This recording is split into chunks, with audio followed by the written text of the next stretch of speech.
aqui mais uma vez com o Dr. Vitor Bruscagin e hoje a gente vai falar de um assunto um pouquinho delicado: complicações da cirurgia intestinal de endometriose. Ninguém gosta de falar de complicação, né? E é muito engraçado que sempre quando eu vou falar de uma cirurgia para a paciente fala: nossa, doutor, mas você vai falar de complicação? Oh, é importante falarmos de complicação. E estamos aqui com o Vitor hoje para a gente tentar mudar alguns paradigmas de endometriose, exemplo, bolsinha, que todo mundo fala, mas também para falar de possíveis complicações. Obrigado, Vitor, por estar aqui hoje. Vamos falar desse assunto cabuloso aí? Vamos. Acho que é cabuloso e as pessoas se assustam porque a gente sempre grava na memória aquilo que foi pior, as coisas ruins. Então todo mundo vai lembrar de alguém que teve alguma complicação, algum problema relacionado com o tratamento, mas vai esquecer ou não vai se perceber que no mesmo dia outros milhares de pessoas se beneficiaram daquele mesmo tratamento e a coisa foi sem intercorrência nenhuma. Eu acho que a primeira coisa seria definir complicação. Complicação é todo e qualquer desvio de uma evolução pós-operatória para algum lado que não seja o esperado. Então, complicação pode ser desde uma coisa muito simples, como o paciente ter muito enjoo, muito vômito no primeiro dia, até uma coisa mais severa que todo mundo pensa, aí se der algum problema no meu intestino, etc e tal. Então, vamos lá, complicação é uma gama muito grande de situações e não necessariamente quer dizer que deu alguma coisa errada. Nós somos um organismo vivo e na biologia a gente tem variações, tem fatores que a gente não consegue controlar. Outros a gente controla, mas não é que nem matemática que a gente vai sempre ter o mesmo resultado para a mesma conta, nós porque não são somos muitos. Um Lego, né? Não é vários bloquinhos encaixados. Exato. E tem situações do paciente causadas pela doença ou eventualmente até do lado médico, que a gente chamaria de técnicas, que influenciam tudo isso de acontecer. Então eu acho que a primeira coisa seria perder o medo. Eu costumo brincar que eu gosto também de falar de complicação, porque quando existe intestino envolvido, o intestino, por ser uma cirurgia um pouco mais complexa, aumenta um pouco o risco, o porte da cirurgia, o risco de ter uma complicação, e é uma complicação mais desconfortável, desagradável do que qualquer outra que a gente possa pensar. Por quê? Porque justamente envolve eventualmente no intestino específico, se a gente operar, cortar e emendar, envolve o vazamento de fezes na cavidade e isso gera toda uma outra necessidade da gente focar o tratamento, que eu não sei se você já quer discutir agora, que eu siga ou quer fazer uma pergunta. O bom é isso, está vendo? A gente não combinou, né? A gente vai seguindo conforme vai rolando o assunto. Acho que é a melhor maneira, porque a gente não combina exatamente o que falar, a gente vai falando o que a gente vai lidando no dia a dia, né? Então acho que isso é importante. Eu acho que a primeira coisa que a gente precisa falar, Vitor, que acho que é legal, que é a primeira pergunta das pacientes, é sobre a famosa bolsinha, né? Cirurgia de endometriose vai precisar da bolsinha, né? Qual o risco de acontecer a necessidade do uso da bolsinha? Então, usar a tua última palavra, o risco. Se a gente for ver o risco de literatura e mesmo da minha casuística, esse risco de uma paciente chega, vou operar e em algum momento da cirurgia precisar de bolsinha, esse risco é de 1%. Isso está igual o da literatura, quer dizer, se você que vai ter que fazer uma cirurgia de endometriose, você tem risco de 1% de precisar ter a bolsinha. E isso é uma situação que raramente vai acontecer, pelo menos na conduta que nós dois tomamos, na primeira cirurgia. Por quê?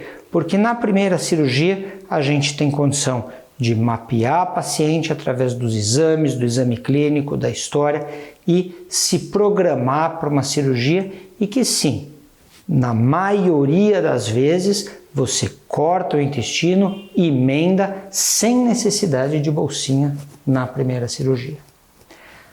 Em algumas situações muito específicas, a gente pode cogitar essa possibilidade de bolsinha já na primeira cirurgia. Mas isso, via de regra, a gente consegue determinar e discutir com a paciente antes da cirurgia. É exceção, né? Então, exceção. Acho que isso é importante ficar registrado. Sair da primeira cirurgia com a bolsinha é exceção. Normalmente, quando há necessidade de bolsinha, por alguma complicação no pós-operatório, e o risco, como o Vitor falou, é em torno de 1%. Acho que isso é bem claro. Agora, uma outra coisa que é importante. Você falou na sua introdução aqui sobre condições da paciente, condições da técnica cirúrgica, eventualmente até do tempo cirúrgico. Tenta listar um pouquinho para a gente o que poderia aumentar o risco de uma complicação? A questão da complicação, quando a gente fala numa cirurgia, ela pode envolver várias coisas. Por exemplo, complicação pode ser uma pneumonia, que está relacionado com a anestesia geral, infecção urinária, porque a gente precisa passar sonda na paciente, etc. e tal.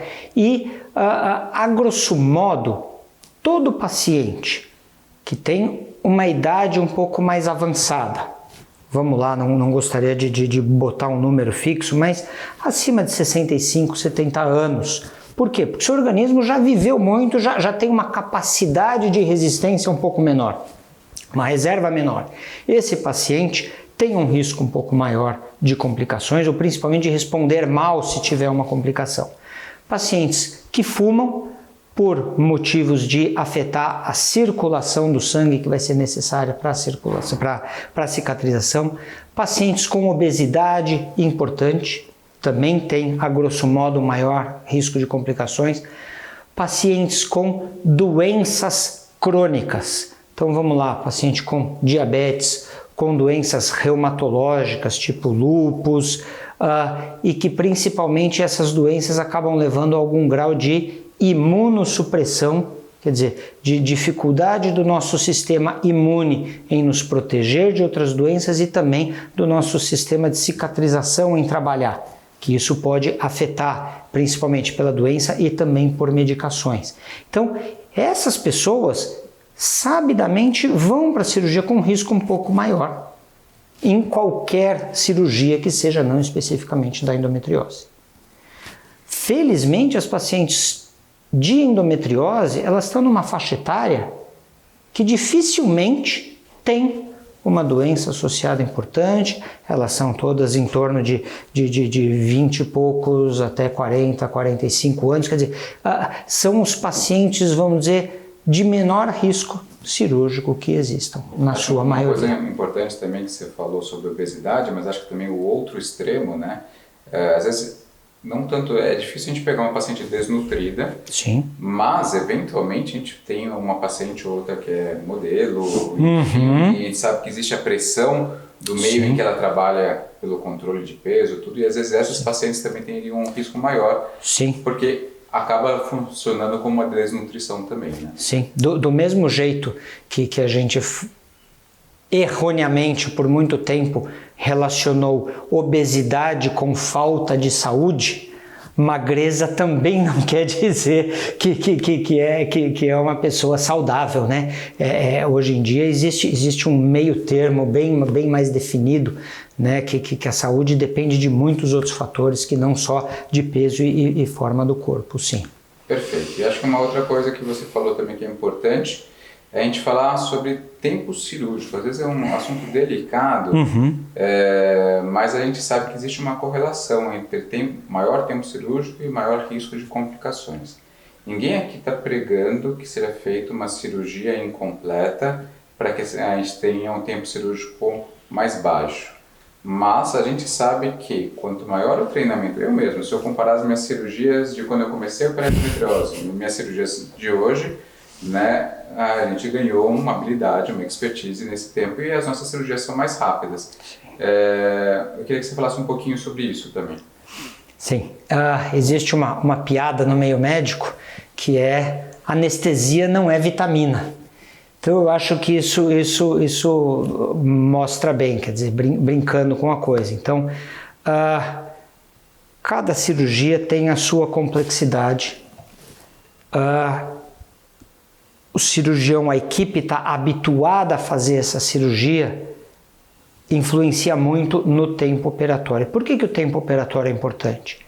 A paciente vai ficar sob efeito de medicações, com uma máquina ventilando, respirando por ela, vai ficar deitada imóvel por o período que a cirurgia durar, vai receber inúmeros remédios e vai ter uma agressão ao organismo dela, né? A cirurgia, apesar dela ter o intuito de beneficiar, ela não deixa de ser uma agressão, né? Uma outra coisa ditadinho aí do meio médico que entre a facada do cirurgião e do bandido, a única coisa que muda é a intenção, porque o corpo vai interpretar as duas como um trauma, né? Então, toda essa condição mantida por um período muito longo vai trazer efeitos metabólicos para o paciente. Esses efeitos vão se mostrar nos dias após a cirurgia. Então, a cirurgia da endometriose é complexa? Sim, é complexa. Algumas cirurgias demoram bastante tempo? Sim, demoram. Mas a rotina, elas vão ter um tempo médio de duração que é mais do que aceitável. Vou usar só a título de exemplo, é bem variável, mas vamos lá, de 3 a 4 horas é um período perfeitamente aceitável. Vamos... Imensa maioria. 90% das pacientes vão estar por aí. Tem exceções? Tem. Se isso acontecer, a equipe médica vai ter uma explicação boa ou até, mais importante, antecipar isso para o paciente. Sua cirurgia, pelo que a gente vê, vai ser um pouco mais demorada, etc e tal. E daí, eventualmente, outros acertos vão ser feitos com a paciente. Até uma coisa que muitas vezes assusta é se a cirurgia for muito prolongada, se for eventualmente fazer um pós-operatório em UTI, que é uma coisa que assusta, mas que é simplesmente um cuidado a mais. Perfeito, acho que é importante a gente falar isso. O assunto complicação, ele é sempre difícil de ser falado, difícil de ser abordado, mas ele é muito importante, né? A gente, por menor que seja uma cirurgia, nem que seja retirar essa pinta aqui, eu posso ter uma complicação, eu posso ter uma abertura, né? Uma deiscência da sutura, posso ter uma infecção, posso ter um hematoma. Então, sempre que for fazer qualquer cirurgia, é muito, muito importante a gente falar sobre complicações. Já tive um paciente que veio com o pai e o pai falou: doutor, você só vai operar minha filha se você me garantir que você não vai ter nenhuma complicação. E eu falei: então não serei eu a operar a sua filha, e desconfie do médico que garantir que não vai ter nenhuma complicação. Tá bom? Acho que é muito importante a gente falar sobre esse tema. Complicações, elas ocorrem sempre com equipes que operam. Tá bom? A taxa de complicação, ela vai ser baixa, quanto mais baixa a taxa de complicação, maior a expertise da equipe, tá bom? Mas elas nunca serão zero. Sempre uma equipe vai ter uma taxa de complicação, como o próprio Vitor mostrou aqui, 1% na parte do intestinal, né? Então é sempre importante a gente falar sobre isso. Vitor, obrigado mais uma vez, acho que foi bastante esclarecedor e a gente conseguiu falar de uma forma leve sobre um assunto de extrema importância. Bem difícil. Obrigado a você.